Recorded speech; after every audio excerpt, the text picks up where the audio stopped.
Good morning and welcome to the Ask Weldon Show, episode 201, Calm Down Fast. Or maybe I should say how to calm down fast. Tilting and becoming an expert. Oops, I wrote becoming an expertise. Hang on a sec. Boom. Becoming an expert. Episode 201. Thank you so much for tuning in. Big day. I published the I Will Dominate crossover video, episode 195 of the I Will Dominate show, of the Ask I Will Dominate show. So make sure that you check that out on YouTube. And you can see it probably as a related video to this video somewhere, right, left, down. Click on my channel, whatever you like. I think it's really fun. I think it's really fun to do these kinds of collaborations. It's my first major one, and I love his answers. I love the fact that because he has experience as an elite athlete or as a high performer, the answers that he gives actually line up quite well with what research has found as the correct answer, you could say. So that was really exciting to see. I don't necessarily see that in all pros, but I do see that in a lot of pros that, or even ex-pros, that the experiences they've had have taught and conditioned their brain to think about stress and performance in the appropriate way. There's really no other way to succeed if you're doing it. You either do it incorrectly and fail, or you do it the correct way and you succeed. So that's a really great show, and you should watch it for the insight that it offers, not just in sports psychology, but in also how to apply those things to your life. Going to be starting up the gym again. I took a 10-day hiatus in order to recover from the influenza, and going to be kicking that off. In the meanwhile, I'm wearing one of my medium-sized shirts, and it barely fits because I'm so swole. So I'm happy that I haven't lost any muscle mass due to the break, probably because I've just been eating well, and I've been doing a lot of like walking and body weight stuff, random push-ups and pull-ups here, trying to keep stuff stimulated. So that's good. And we have enough audio questions now for the next show or two. So we're going to jump back over to audio questions. Episode 200 was all audio. Episode 201 here is going to be all audio. And tomorrow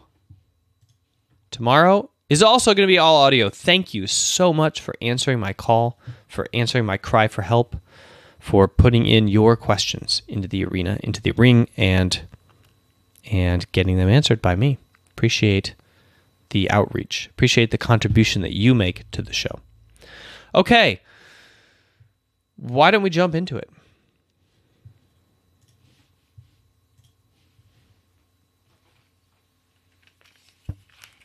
The first question is from Ragnarok, and he is actually allergic to stress.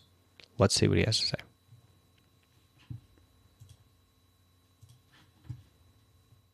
Hey Weldon, I have a medical condition called stress-induced urticaria. Basically, whenever the pressure gets to be a little bit too much for me, I have a medical condition called stress-induced urticaria. Basically, whenever the pressure gets to be a little bit too much for me, I have an allergic reaction and break out in hives. Now, I can usually tell when it's about to happen. I have about a 30-second window where I know it's going to happen, but I can't seem to ever do anything about it. So I was wondering, what's the fastest way you know of being able to drop the pressure and calm yourself down? Thanks. Okay, thanks for the question. This is a tough situation, man. I don't know anything about stress-induced urticaria. But I did have hives a ton when I was little, and I passed that off to my kids. My kids get hives, get breakouts all the time. Urticaria, for those of you who don't know, is like a histamine reaction on your skin that, raised skin bumps that itches like crazy. And you can either take an antihistamine, or you can just not touch it and not scratch it, and it will eventually subside. Or you can cool it down, which cancels out the histamine reaction. So sounds like you're having a histamine reaction to stress. Could be the sweat too, by the way, because when you freak out in stress, you sweat, and then I would get hives all the time based off of sweat, especially when I was a swimmer, because the thing with swimming is it really does a number on your skin, and the chlorine damages so much stuff whatever's going on there, and then the sweat is all washed away. So then I would go for a run or something, and the sweat would be on my skin, and it would be like chlorinated skin that, would just activate a bunch of chemicals that were there. I don't know. It was really messed up, but I would get hives from the sweat. So, I mean, you could consider that, and maybe, try some things like keeping your skin clean and using certain lotions to make sure that it's not too dry and not activated by the sweat into hives. But that could be a side thing. Anyway, your question related to how to drop the stress quickly. So essentially, you have a cortisol hormone in your blood, and what you're trying to do is reduce it, I guess, if you say you want to reduce stress. And there's a number of different physiological reactions related to stress. So depending on which one is actually causing your hives, the answer is going to be different. Because for the cortisol hormone, it's a mindset thing. You have to control the neurochemical cascade within your mind in order to have any impact on the adrenaline, noradrenaline, cortisol release kind of like cycle. However, if it's related to blood, so if it's related to the fact that when you have a stress reaction, you start reducing blood in your trunk and you start increasing blood in your peripheral organs, unless it's a flight response, in which case the opposite happens, right? So you have either vasodilation or vasorestriction, depending on whether or not you're like freaked out or you're ready to fight in a way. So you control that through deep breathing. So I would say you want to stimulate the vagus nerve as much as possible with really low, really deep kind of breaths. And I would say that you should consider doing meditative breathing, wherein you're controlling your heart rate through your breath. It is possible to control your heart rate through breathing. I do it in yoga. So in yoga, essentially, in Ashtanga yoga, you breathe in through the whole section of the posing, and then you breathe out through the whole second move of the pose.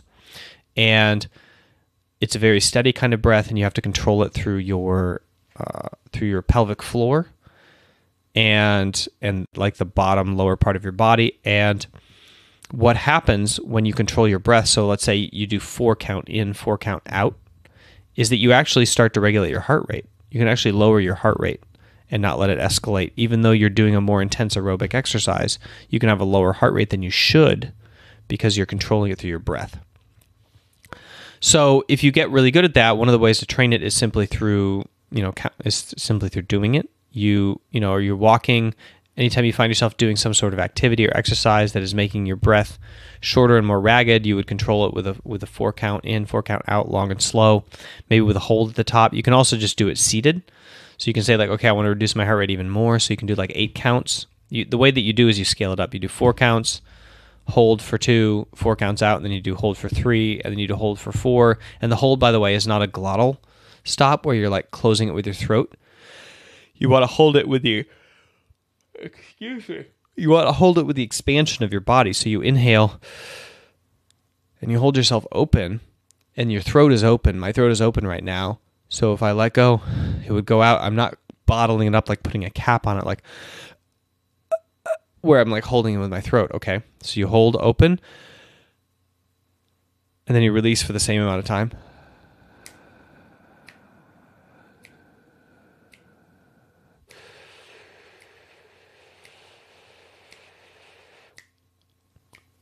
Hold with open throat. Exhale. And you just increase the amount of time that you're doing that, right? So you do that, for like a minute, and then you increase to 5 seconds, and then 6 seconds, and then 7 seconds, and then 8 seconds, and you become one of those deep sea divers, that can go down and control their heart rate, regulate their body down, and really take long, long, deep, meaningful breaths. So that's one thing you can try. You can also try mantras. Mantras, like if you do transcendental meditation, they're based around mantras. So you could switch to transcendental meditation from whatever kind of meditation you are doing, if you're doing any at all, and you can get the centering exercise that works really fast when you work it around a mantra, because you can just activate it with the mantra. Man, I'm just giving you a bunch of like hacks and tips, but like I said, I don't know what's causing the physiological response. So until you figure that out personally, you're going to have to kind of throw spaghetti at the wall and see what sticks. Thanks for the question. I hope that the answer helps you and gives you a lot of avenues to explore. And good luck. Good luck tackling that. Could also be you grow out of it, by the way. That's what happened with my urticaria. Let's jump into the second question, everybody.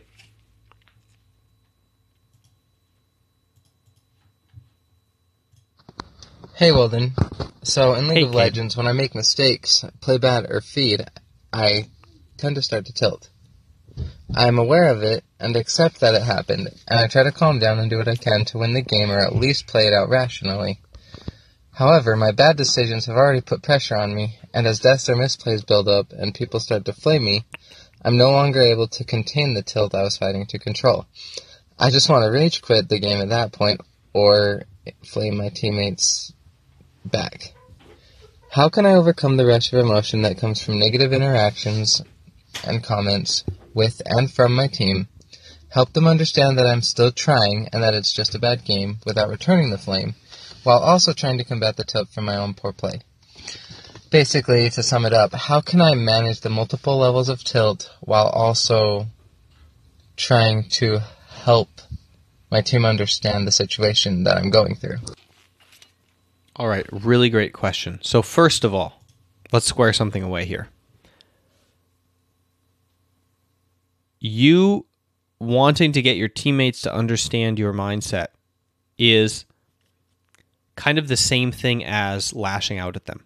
So whether or not you want to make your teammates suffer the same thing that you do by lashing out and screaming at them or raging at them, or whether you want to calmly explain it and say, like, listen, understand my situation. It's the same little voice inside of you calling out and saying, like, understand me, show me empathy, show me sympathy. It's just in one condition, you're like you're trying to make them see your suffering by making them suffer too. And in one condition, you're trying to explain it logically. It's kind of like played down, right? But either way, you're still psychologically dependent on somebody else's reaction to you. And this is the first thing that you have to understand about stoicism, about emotional regulation, about taking control of your own destiny, about high performance, about tilting, is that you have to escape this cycle. You have to be solely and wholly dependent on your own perception of you. And I don't mean this in a very caustic way that, like, you should cut off relationships and you shouldn't have a support network and you shouldn't care what other people think. What I mean is, the moment that you start reaching outside yourself and other people's opinions and reactions start to have an effect on or are important to your mindset, then you lose control over the regulation of your own emotions. Then it's dependent on something else. So understand that, like, you wanting your teammates to understand you is the same thing as tilting, right? And it's not a bad thing. It's just something you shouldn't give into if you want to ascend to the Buddha Nirvana thing kind of that we got going on here on this channel. So get that out of your head. You don't need your teammates to understand you, and that's not your goal.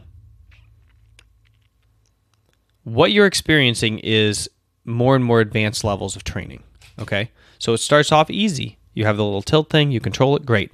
Then it starts getting harder. It's like you went from being in a girlfriend relationship to being married, okay? And then it gets harder. It's like you went from being married to having a house and finances and getting fired. And then everything is more stressful. Where it used to be like you'd say, pass the salt, and your wife doesn't, or your girlfriend doesn't hear you, you don't care. Then you say, pass the salt, and your wife doesn't hear you, and you're like, I have to live with this for how many years? And then you say, pass the salt, and you just got fired, and you have a mortgage, and you're stressed out about that, and your wife doesn't hear you, and then you flip out because you can't control it. And then you say, pass the salt, and you have kids now, and your kids are starving, and you don't have a job because you got fired, and your financial situation's in ruins, and you're going to have to sell the house, and your wife doesn't hear you, and then you like lose it, right? Because you have layers. The same thing is going wrong, but you have layers of additional stress, compounding it from the outside, and it's making it so it's kind of like a hyperbolic time chamber or hyperbolic weight chamber, whatever it is that Dragon Ball Z used to train, right? It's just like more intense training, more intense experiences, more rugged experience. And let me tell you, it only gets more rugged because when you're standing on stage in front of 18,000 people in an arena and you have to make the clutch play or you lose not only the match for your teammates who you know now and love and have been training with for hours and years and days and months and whatever, however long you've been on the team, not only are you going to lose it for them, you're going to lose it for the org that is paying your salary, and you're going to lose the prize pool, which might be thousands or tens of thousands or hundreds of thousands of dollars, and you're going to lose the glory, and you're also going to be reamed online. Like the intensity of the rugged environment only increases. It just gets more and more difficult. So the first thing you should do is you should cut down outside influence until you get to a point that you can handle it. So I want you to start muting other people, right? Because your goal is not to get them to understand you and to communicate with them. Your goal is to get to a point where you can regulate your emotion and then add a little bit more to test yourself and train yourself. So if you find yourself completely losing control and it becoming a useless endeavor for you to play the game, then you got to start learning how to mute all, get rid of your teammates' chatter, and focus on your own game. Once you can regulate that, once you can kind of like control that, then you start, leaving the nice people unmuted. And then you start leaving the nasty people unmuted. And you start taking their words and you just swallow them up and you own them and you feel compassion towards them as a fellow human who is also suffering, and this is the way that they lash out. And I think that really the only way to kind of psychologically, or at least in my experience, to psychologically come around like people being nasty to you is in a crucifying kind of way, right? And I say this because obviously I'm Catholic, so it helps to think of these in terms of biblical terms for me. But like, if you can have compassion for your enemy and for the person, I think Marcus Aurelius put this in a certain way where people are going to be mean to you and it's because they're evil nature and they don't understand it, but you understand it. Great. But you're also human. And it is in your nature to work with your other fellow humans.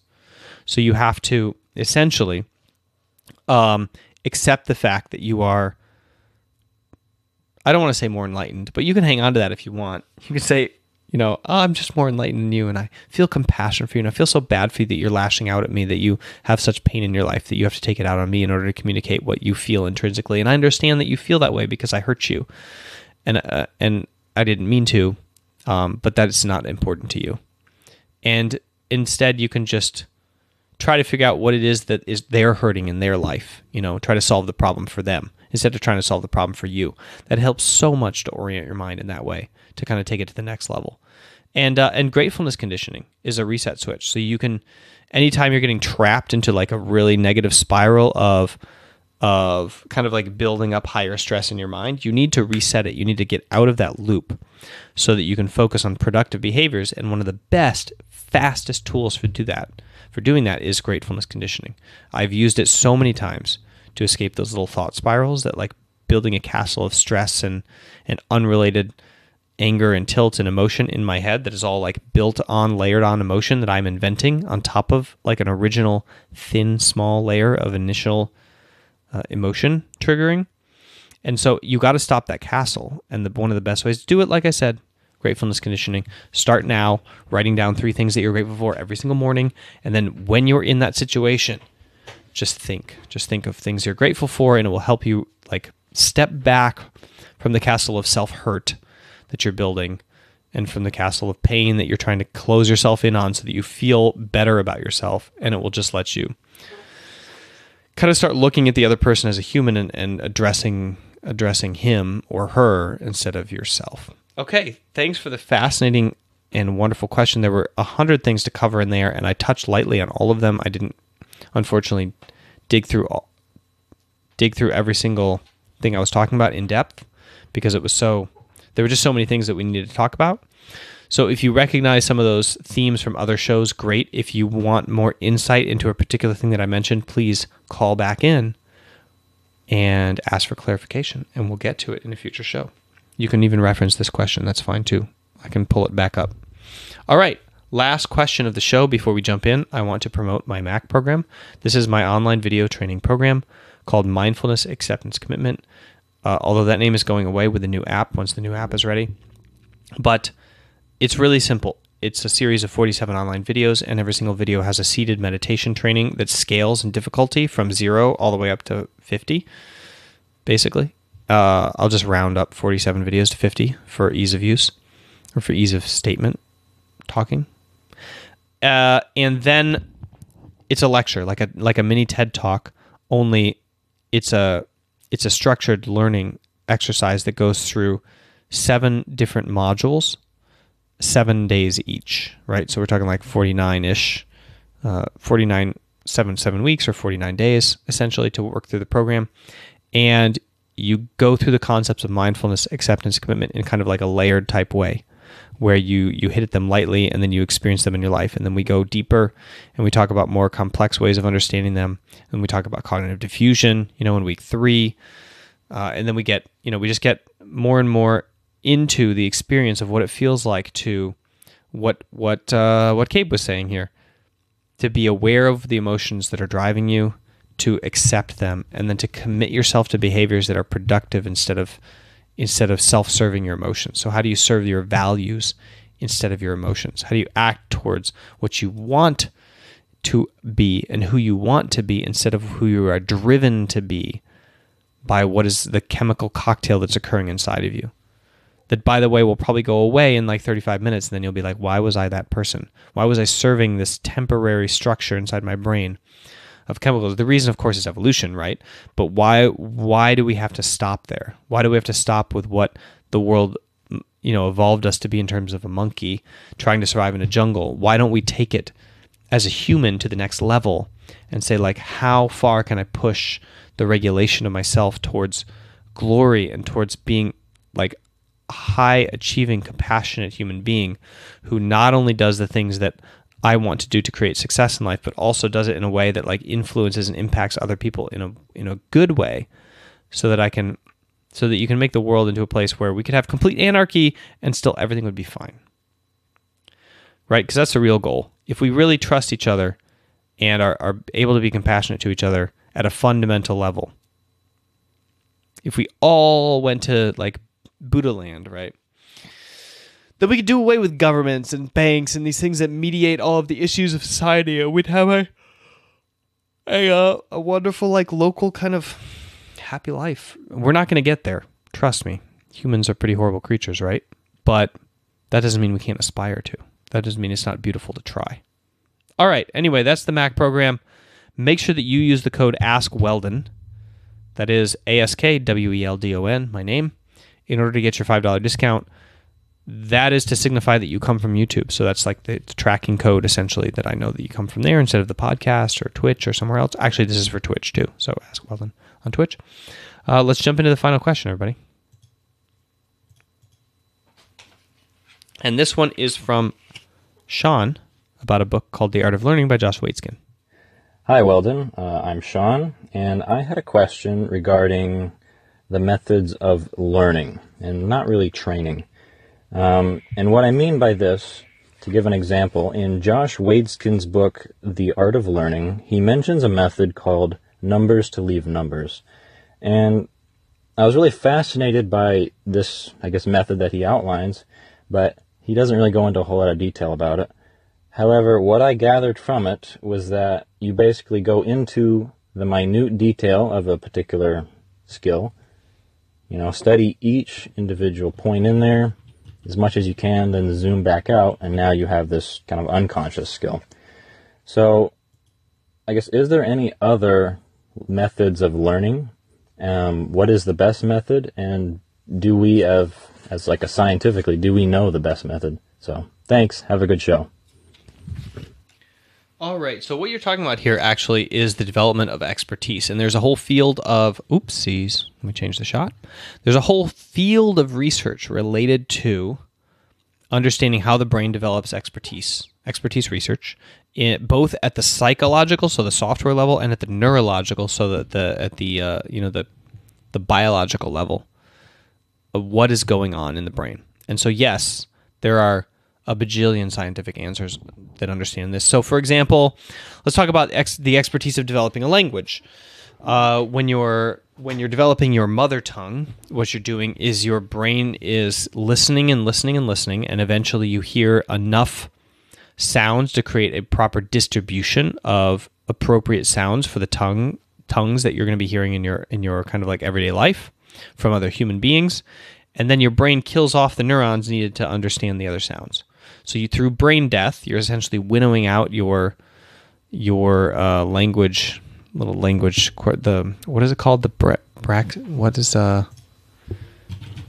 the language section of the brain called? It's got a funny little name, like the Braxton, not the Braxton. I'm thinking of contractions here, but I think it starts with a B, like a something corner or whatever. It's really funny.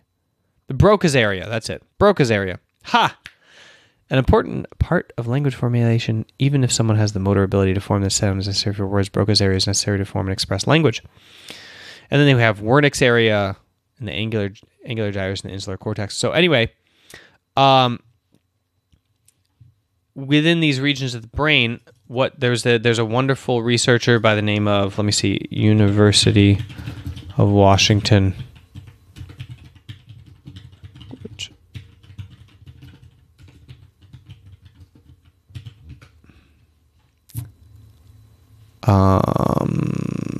Who is it? Patricia Kuhl, who is what university? I hate to cite people incorrectly, so I just want to make sure that you guys have enough follow-up information. Institute for Learning and Brain Sciences, Patricia Kuhl, at the University of Washington? Yes, I was right. University of Washington. Okay, so her research is on the neuroscience of learning, specifically related to speech and language, and she has uncovered a number of key insights into how it is that infants pick up language. And I believe that these are, of course, very different from the way that adults learn languages, and certainly you can see that in her studies as well, because when she is essentially, this is what I gather from reading her research articles, if I'm able to put them all together in a pattern, you could say that children learn languages through brain death, so through winnowing out neurons and killing them, and of course neurogenesis and plasticity related to picking up, words and stuff like that. But as far as identifying sounds, and then adults essentially learn by borrowing neurons from nearby areas and remapping them for use within the language center of the brain. So they're actually tertiary, right? They're kind of nearby enough to be used, and then using them to then start to pick up and hear that language. So it's more of an active kind of thing that's based on neuroplasticity and picking up things from nearby. So that's learning languages, right? But then there's the development of expertise, both in knowledge, which is one thing, and then motor skills, which is totally different. So you said learning and not training. Training, I think you could say, is related to motor skills, and how you develop motor skills is very, very different from how it is that you develop, let's say, knowledge-based expertise. And there's a number of competing theories on the psychology of knowledge-based expertise. There's not a lot of disagreement about the biology. The neuroscience is pretty squared away. But explaining theoretically how it is that the brain does it psychologically in combination with the neurosciences is kind of more of an open west. But one of my favorite ways of conceptualizing it is Anders Ericsson's theory of expertise. So you can find his most recent book, Peak, Secrets from the New Science of Expertise, where he discusses essentially how you have limits in your short-term memory. So you have hard-coded limits of 8 to 12, depending on your genetic makeup, of things that you can hold in your short-term memory, but that's not suitable, obviously, for becoming an expert in something. So you have to move stuff from your short-term memory into patterns, so that instead of loading 4 items in your short-term memory, you combine those 4 items into a pattern, and you load the pattern into one slot of your short-term memory. That's the best way to explain it, if you're thinking of it in terms of analogies. So that what used to take up 4 slots now takes up 1 slot. And when I was looking at Josh Waitzkin's explanation of what you're talking about here, which is learn the numbers to learn the numbers, what he's basically saying is study it really, really hard until it becomes automatic and you don't have to think about it anymore. And what he really means is you have to concentrate, because at first you're using up 8 slots of RAM. in your short-term memory, and then eventually you pattern you put it into a pattern. Which what does he call these in his book? Mental representation. You put it into a mental representation, and then you can load that mental representation in like one slot, and you can essentially do all of the computing or whatever, all of the necessary computing automatically without needing to think about it, without needing to concentrate. So yeah, that's the development of expertise. If you want to learn more about this field, search expertise research. You can search psychological research. You can search the development of learning in terms of neuroscience, and just read. And I would say that while books that, like the books that Josh Waitzkin writes, are very interesting and fascinating, and they contribute a lot to the tactics and the tips and the tricks that people can like use and incorporate in their daily life, it's really hit or miss when you read a book from somebody who's using their own anecdotal evidence to kind of like explain a complex theory. It's super hit or miss whether or not they're right or wrong. I've read a number of these books that are just completely like incorrect in terms of how it is that we understand the science of high performance. And not incorrect like, oh, it's something that I don't know and science hasn't uncovered yet, but straight up the opposite of what science says is accurate and works for the majority of people. Or they're actually, what they experience personally is the exact opposite of what they're framing and how they frame it. You see this a lot with like, drill sergeants or something, or somebody who has success with stringent success through stress.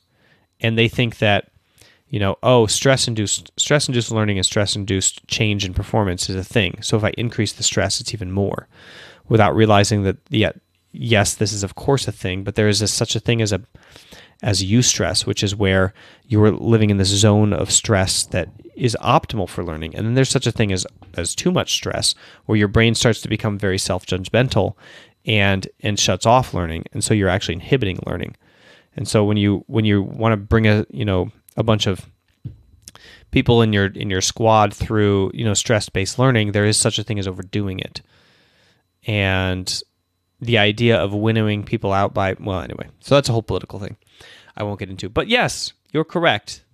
That is one of the insights that Josh Waitzkin offers in his book that is more or less in line with what Anders Ericsson explains, and you can probably rely on it almost word for word. I read 3 paragraphs from the book, excerpted out, that were about that kind of like framework, learn numbers to learn numbers, or whatever it's called. And it was pretty accurate as to what the science says.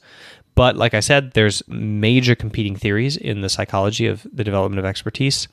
And so it would behoove you to check out Anders Ericsson's competitors and see what they have to say as well. You can search Anders Ericsson, I think, on Wikipedia, and you can say like critique, and you can learn about people who disagree with that. And then you can also look up Patricia Kuhl, and you can get into the just pure objective stuff, right? Which is this is just measurements of neurons and imaging of the brain. So you actually just see what is happening in terms of learning. And her lab, not necessarily her research, but if you look at her lab and you look at the other people in her lab, you will find other fascinating articles about learning mixed in there. So good luck. Thanks for the question. Good job reading interesting books that you're trying to use to improve your life. And I will see all of you guys next time. Make sure to come check out the live Twitch show, twitch.tv/mindgamesweldon. I'm going to go over there now, and we're going to have a great debate and discussion about other questions that they're bringing up for me. And make sure to submit your own question, anchor.fm/Weldon Green. Keep the oxygen for this show running. Keep the fuel there. Power the show with your own insight and your own amazing questions, like the 3 amazing questions we got today. And I appreciate you guys for your attention. I'll see you tomorrow.